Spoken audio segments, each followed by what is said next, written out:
I know, again, we have short time here, so I just have two items for you at the top. We are concerned that the Russian government is preparing for an invasion in Ukraine that may result in widespread human rights violations and war crimes should diplomacy fail to meet their objectives. As part of its plans, Russia is laying the groundwork to have the option of fabricating a pretext for invasion.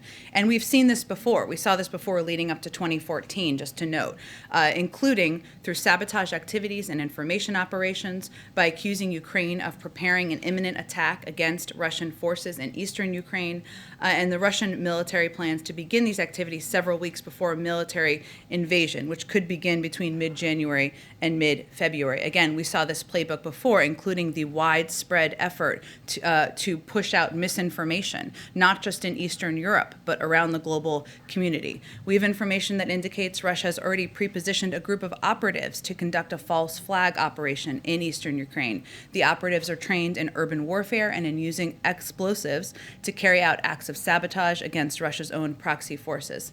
Our information also indicates that Russian influence actors are already starting to fabricate Ukrainian provocations in state and social media to justify a Russian intervention and sow divisions in Ukraine. The United States and our allies and partners are concerned about this cyber attack, and the president has been briefed. We are also in touch with the Ukrainians and have offered our support as Ukraine investigates the impact and nature and recovers from the incidents. We don't have attribution at this time, and I can't point to any more specifics.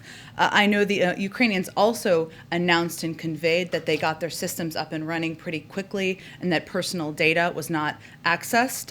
We will continue to, of course, work with them and assess any additional impacts. We're continuing to consult with allies and partners, including Ukraine, on this. It is determined that Russia was behind the attack. How would the U.S. respond to that?